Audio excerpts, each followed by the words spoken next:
Niacin and statins represent two fundamentally different approaches to managing atherosclerosis, one systemic, the other cellular.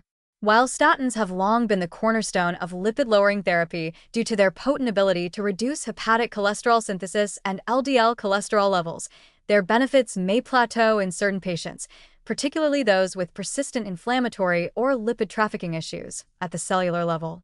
Niacin, by contrast, operates beyond the liver, enhancing cholesterol clearance at the site of plaque formation through mechanisms independent of circulating lipid concentrations.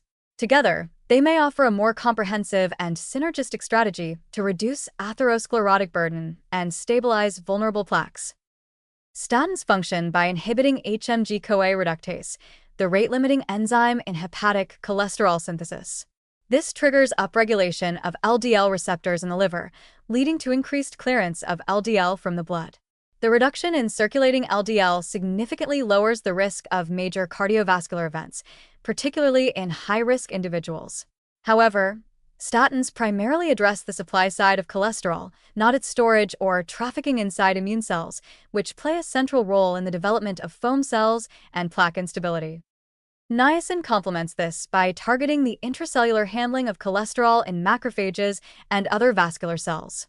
It enhances the expression of CD38, which catalyzes the production of NADP, stimulating calcium release through TRPML1 channels in lysosomes.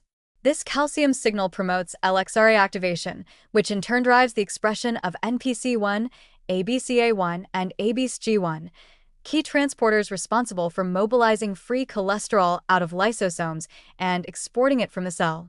As a result, niacin directly mitigates the accumulation of free cholesterol in lysosomes, a major trigger for inflammation and cell death in atherosclerotic plaques.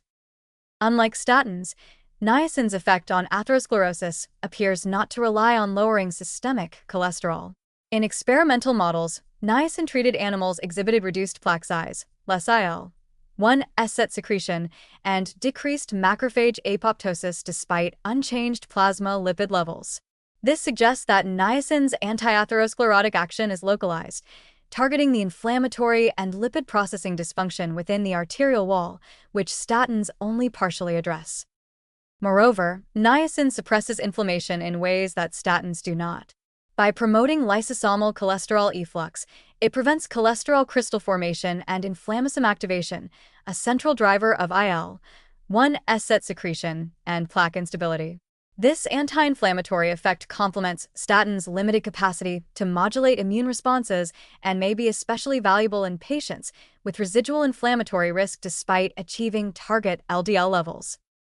The combination of statins and niacin could therefore provide a dual-pronged defense.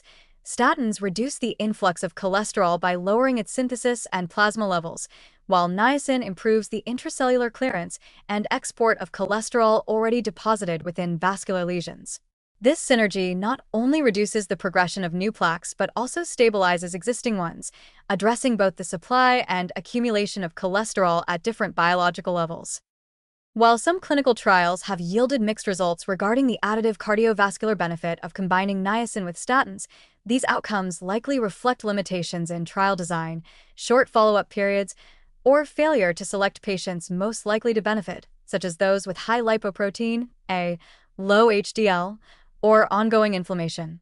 Emerging mechanistic insights suggest that with better patient stratification and biomarker targeting, the niacin-statin combination may still prove highly effective. In conclusion, niacin and statins do not compete. They complement. Statins lower cholesterol production at its source, while niacin clears the cellular debris that builds up when that cholesterol goes awry. Together, they could form a more holistic treatment model, one that not only manages blood lipid levels but also targets the core cellular dysfunctions that turn cholesterol into cardiovascular disease.